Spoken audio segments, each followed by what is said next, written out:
અમદાવાદની અંદર જે દુર્ઘટના બની છે, દુર્ઘટનાની જે દ્રશ્યો સામે આવી રહ્યા છે, કાટમાળ એવું કહી રહ્યો છે કે કોઈના બચવાની સંભાવના નહીવત છે। એ બધાની વચ્ચે એર ઇન્ડિયાએ સત્તાવાર રીતે 105 લોકોના મૃત્યુ થયા હોવાનો આંકડો જાહેર કર્યો છે। 242 યાત્રીઓ આ પ્લેનની અંદર મુસાફરી કરી રહ્યા હતા અને આ પ્લેનમાં આપણા રાજ્યના ભૂતપૂર્વ મુખ્યમંત્રી વિજયભાઈ રૂપાણી પણ મુસાફરી કરી રહ્યા હતા। વિજયભાઈ રૂપાણી પોતાની દીકરીને મળવા માટે જઈ રહ્યા હતા એવી માહિતી અત્યારે સામે આવી છે। એ બિઝનેસ ક્લાસમાં ટ્રાવેલિંગ કરી રહ્યા હતા। એર ઇન્ડિયાની આ ફ્લાઇટ જે લંડન જઈ રહી હતી અને એમાં વિજયભાઈ છે એ સવાર હતા અને પૂર્વ સીએમનો સીટ નંબર 2D હતો એવી માહિતી પણ સામે આવી છે। એમની ટિકિટ પણ સામે આવી છે।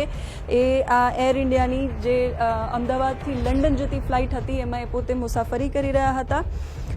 એ માહિતી મળી છે। એમના જે નજીકના સાથી છે નીતિનભાઈ ભારદ્વાજ, એમણે આ વાતની પુષ્ટિ કરી છે કે વિજયભાઈ રૂપાણી ફ્લાઇટની અંદર મુસાફરી કરી રહ્યા હતા।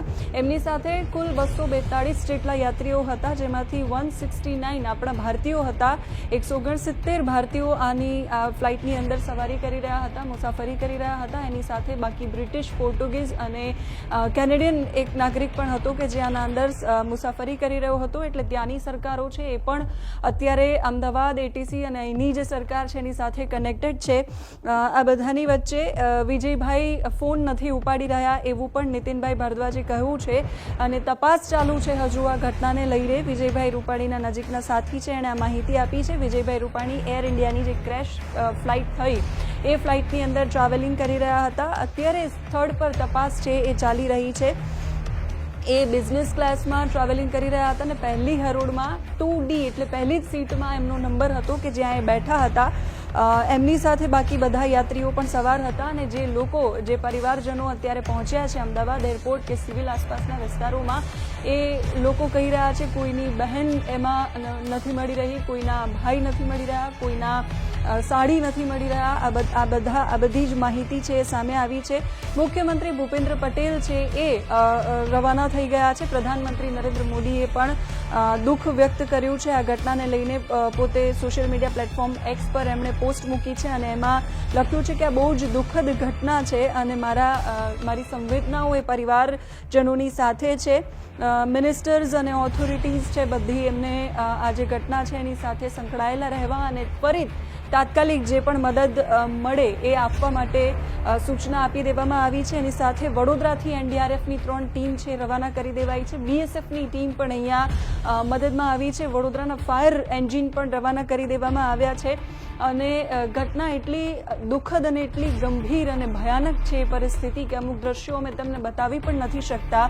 એ દુર્ઘટના સ્થળ પર મૃતદેહ છે એ જગ્યા, જે જગ્યાએ પ્લેન ક્રેશ થયું છે ત્યાંથી સળગેલી હાલતમાં મૃતદેહો છે એ સિવિલ હોસ્પિટલ લવાઈ રહ્યા છે અને મુખ્યમંત્રી ભૂપેન્દ્ર પટેલ છે એ વડોદરા હતા અને વડોદરા એરપોર્ટથી એ ગાંધીનગર હેલિકોપ્ટર દ્વારા આવવા રવાના થયા છે। પૂર્વ મુખ્યમંત્રી વિજયભાઈ રૂપાણી, જે રીતે મેં કહ્યું એમ, આ ફ્લાઇટની અંદર સવાર હતા અને એમની જે સોસાયટી છે એ વિસ્તારોની અંદર અત્યારે પૂજા અર્ચના ચાલી રહી છે। લોકો પ્રાર્થના કરી રહ્યા છે કે આમાં જે યાત્રીઓ સવાર હતા એમાંથી એ લોકોનો બચાવ થાય એના માટે। ઇન્ટર્ન ડૉક્ટર છે એ પોતાની હોસ્ટેલ હતી એ હોસ્ટેલની અંદર જમી રહ્યા હતા અને એ જગ્યા પર આ ઘટના બની છે। રાજ્ય સરકારે અમદાવાદ પ્લેન ક્રેશ દુર્ઘટના સંદર્ભમાં સ્ટેટ ઇમરજન્સી ઓપરેશન સેન્ટરમાં કંટ્રોલ રૂમ તૈયાર કરી દીધો છે અને કંટ્રોલ રૂમના નંબર 07923251900 આ જાહેર કર્યા છે। એની સાથે મોબાઈલ નંબર 9978405304 પણ જાહેર કરવામાં આવ્યો છે। જે ફ્લાઇટ ક્રેશ થઈ છે એની જે માહિતી સામે આવી છે એમાં એવી માહિતી સામે આવી છે કે વિમાનમાં 2 પાયલટ સહિત 10 ક્રૂ મેમ્બર્સ હતા। પાયલટ સુમિત સુબરવાલે છેલ્લી ઘડીએ મેડે કોલ જાહેર કર્યો છે।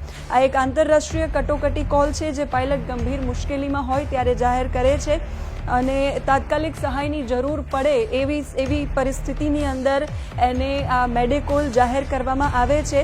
મેડે ફ્રેન્ચ શબ્દ છે ને મેડેઝ પરથી આવ્યો છે એટલે એનો એવો અર્થ થાય કે મને મદદ કરો। એટલે કટોકટીની પરિસ્થિતિમાં તમે વિચારી શકો છો કે યાત્રીએ છેલ્લી ઘડીએ એટીસીને ઇમરજન્સી કોલ કર્યો ને એવું કહ્યું કે મને મદદ કરો પ્લીઝ, જરૂર છે અત્યારે અહીંયા। અને એ મેઘાણી નગર આસપાસના વિસ્તારની અંદર આ પ્લેન ક્રેશ થયું છે।